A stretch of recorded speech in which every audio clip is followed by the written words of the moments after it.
wanting to say, there is a place for me in this story. There is a place for me to be real and true and whole. Not that it's always easy, but they came to the camp to say, bless me now. It was a profound experience. Now that is one experience. There are also those of us who cross this river perhaps more unwillingly, that our lives are turned upside down, possessions stripped away, relationships torn asunder in the midst of life's brokenness. Whether it is divorce or a broken relationship, whether it is the loss of someone near and dear to us, a spouse or partner or a dear friend. But then we cross that river and we stand there. Perhaps angry, perhaps heartbroken and sad.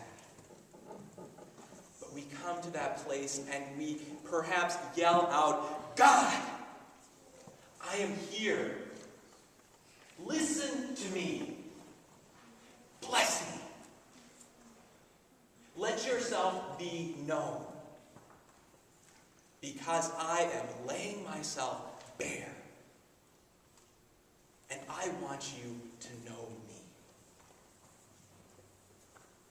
Jacob tenders his name to God, this one with whom he struggles, but in return demands that blessing. See me for who I am. Allow me to be changed and renewed. Now this is a much bigger deal. We heard about him stealing the blessing from his brother. Imagine now coming to this place and saying, I'm not happy with the blessing passed from my father that was my brother's. I am now wanting a divine, a holy blessing to shower me in the midst of what I am approaching, in the midst of where my life is going. And he is blessed in the midst of the struggle. And he is renamed Israel, the one with whom God strives or wrestles. But standing that ground, he also asks for the holy name. What is God's name? He doesn't get that request granted. But I can't help but to feel that as he leaves that place, he is more sure of who he is. He is more connected with this God who has ventured and journeyed with him throughout his days. The good, the bad, the ugly. And that there in that place, he is transformed. The closing line is so poetic that as the sun comes up, he walks away, limping.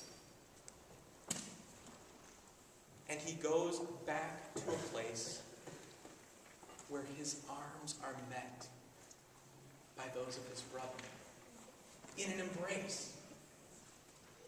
That in all that has happened, in all of the anger and the harsh words, in the death threats that were raised up, that there is this transformation in this struggle with God that allows him to go home and to be reconciled.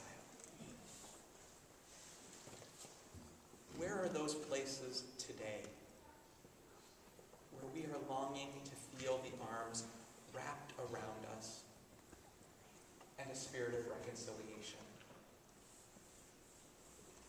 Perhaps it's something internally with which we have been struggling or raised questions. Perhaps there is that person or those people with whom we have had a rough relationship or relationships. Perhaps there is just frustration or illness, hurt in our lives. And we want God to see us so that we can know fullness and be sent out with an open heart to what is to come.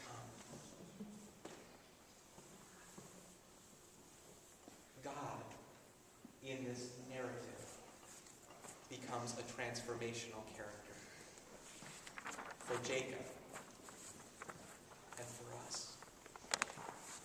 It's an incredible promise. And so this day, as we hear again these words, may the blessing pour over you. May you sense that healing and reconciliation wherever in your life it is most needed.